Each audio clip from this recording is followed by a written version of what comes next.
Hitman. It's been a bit of a ride since that debut with codename 47, hasn't it? Improving and refining with each installment, peaking with fan-favorite Blood Money, and then kind of tumbling down a few steps with Absolution. It's okay if you like Absolution, by the way, it's just not what I kind of wanted out of a Hitman game. That's why I was very happy to see that Hitman 2016 essentially constituted a soft reboot for the Hitman franchise. Instead of the grindhouse-infused scuzz of Absolution, we got something that was closer to emulating the globe-trotting spy shenanigans of James Bond. For the record, I greatly enjoyed Hitman 2016. It just seemed to hit that sweet spot for me, giving me expansive murder sandboxes to explore and just stuffing them full of possibilities. They were levels I could easily lose myself within, especially the likes of Paris, Sapienza, and Marrakesh. Hitman 2 takes the foundation of Hitman 2016 and essentially gives you more of the same, with a few quality of life improvements. It follows on from the story of the previous installment and has you tracking down targets related to the Shadow Client, a mysterious figure intent on making life hell for an organization called Providence, a secretive cabal of elites that controls world affairs from behind the... Actually, you know what? They're basically the Illuminati. There you go. That's Providence.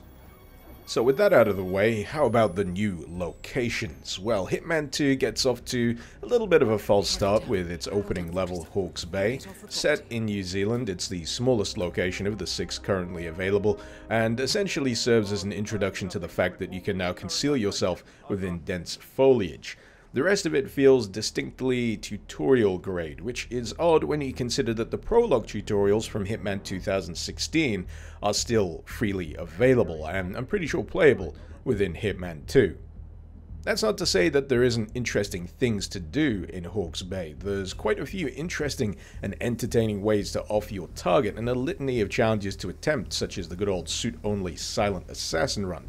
It really does pale in comparison, however, when you place it alongside the likes of Miami. Miami is huge. There's nothing quite like experiencing that level first time through, literally getting lost in the crowd, which you can conceal yourself within should you attract undue attention.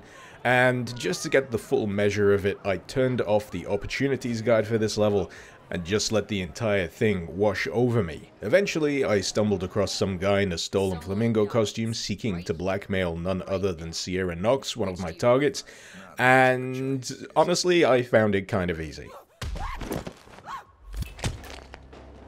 Target down. If anything, the targets in Miami are actually quite easy to get to, especially if you're following some of the more prominent opportunities. For me though, the real draw of Hitman is attempting some of the more difficult and elaborate methods and still somehow emerging with a 5-star rating, and if you're particularly diligent, that's silent assassin rating. However, it can be just as fun for everything to go wrong. Getting spotted doesn't necessarily mean the end of the attempt, it just means you might have to pile more bodies into a nearby dumpster, or if you're spectacularly rubbish, you might just have to crack out the guns and start laying waste to the place. Replayability. That's what's at the core of Hitman 2's levels. They invite liberal amounts of poking around in places that you're just not supposed to be. In fact, during some attempts, actually getting to my targets was secondary. I just wanted to explore. I wanted to see what I could find, and naturally that leads to even more opportunities to off your targets. This was certainly the case with both Miami and the following levels, Santa Fortuna and Mumbai. One, a sprawling location containing a drug cartel mansion, a downtrodden town and a cocoa plantation. The other, an entire section of city replete with a half-finished tower block, slums and a repurposed train yard. It honestly took me about 4 runs of Santa Fortuna before I found out that not only was there a cave system linking a lot of the map together, but that there was a hippo down there. A hippo that turned out to be a pet of one of my targets, and it had developed a liking for meat. Naturally, there was no way in hell I wasn't going to take advantage of that.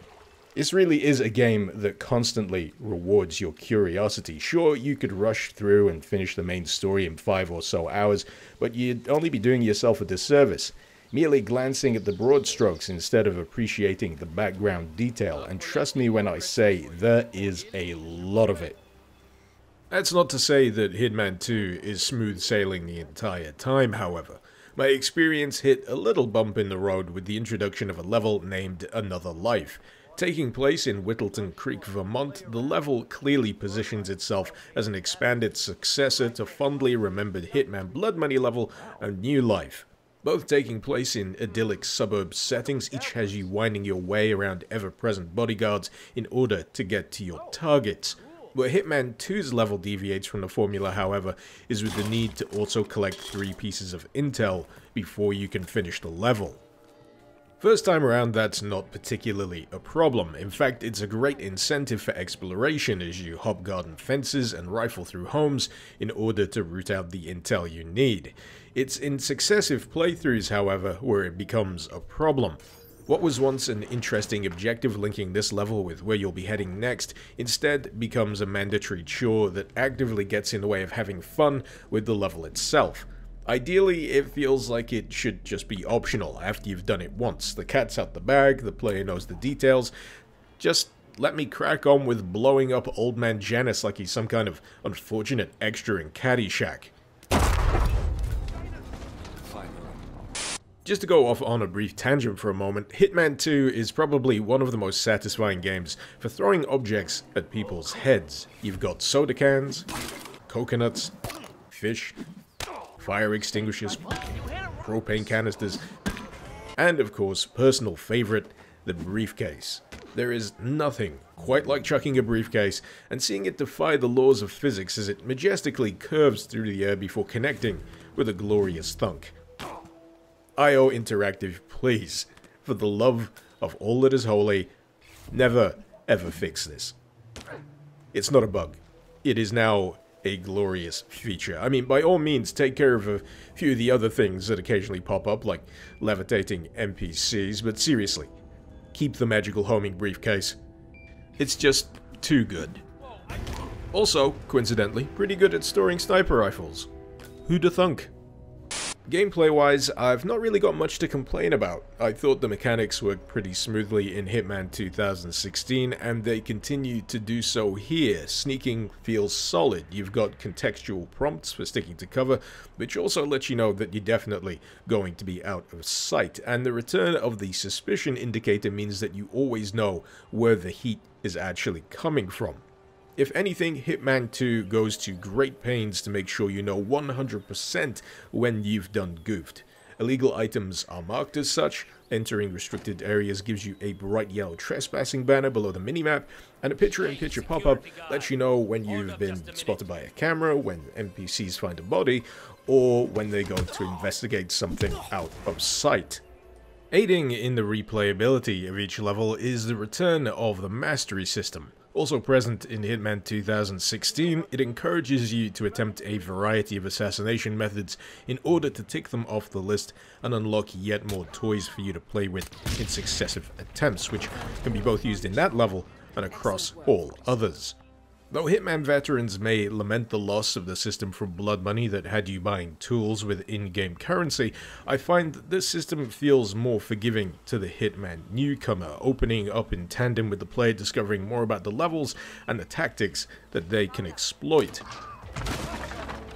Accompanying all of these assassination shenanigans is a style of presentation that I can only describe as effortlessly slick.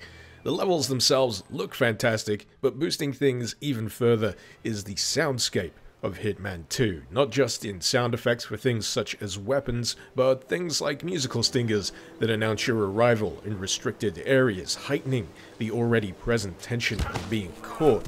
You've also got background tracks adding a more particular flavor to the simple act of exploring the individual areas of each location, and best of all, the triumphant theme that plays when you've successfully pulled off a hit, each location boasting its own variation. And when you notice little touches like that, it becomes all the more impressive for it. As a stealth experience though, there is definitely something about this incarnation of Hitman that helps fill that particular void in me that Metal Gear Solid left behind. A particular thrill that comes with the knowledge that with the right application of the tools and abilities at your disposal, no target is out of reach. Then again, everything could still go wrong and you'll have to knock out the security guard with a fish, but either way, it's still a tremendously satisfying game, one that keeps me constantly coming back, and one that I'm pretty sure I'll be coming back to for quite a while to come. I mean, considering all I've been through so far, I've not even mentioned what I think of Ghost Mode yet. So, Ghost Mode, it's pretty much competitive assassination. 2 players, first to 5 points wins, you get a point for an unnoticed kill of a target, but you get docked points for killing non-targets. You might well be wondering what stops a level from erupting into total chaos when it's got 2 Agent 47s running around though, and that's where the Ghost in Ghost Mode comes into play. You each exist in your own instance of the level, you get to see the other player, but you can't interact with what's happening on their end, save for one item, the Ghost Coin. Ghost Coins can attract attention in both your level and in your opponent's level, meaning you could screw up the best laid plans by causing a guard to turn around at the worst possible moment. It's honestly a mode with a lot of potential, and even in its current beta form, it's a heck of a lot of fun, testing both your knowledge of the level and performance under pressure as you try to beat the other guy to the kill. Another element that puts a twist on the proceedings here are the ghost crates scattered around the level, which contain useful items, weapons, and disguises. One player could nab a great disguise for himself, the other might have to run around dressed as a flamingo. I never thought I'd see some form of multiplayer in a Hitman game, but here it is, and despite it being a 1-level beta test so far, I feel like they've honestly got the seeds of something really great here. Frankly, I can see Hitman 2 being my go-to game for a very, very long time at this rate. What it's already got is fantastic. The number of custom player-made contracts is steadily increasing, getting more devious as they go. We've got escalation contracts to look forward to, which get more and more complicated as you progress.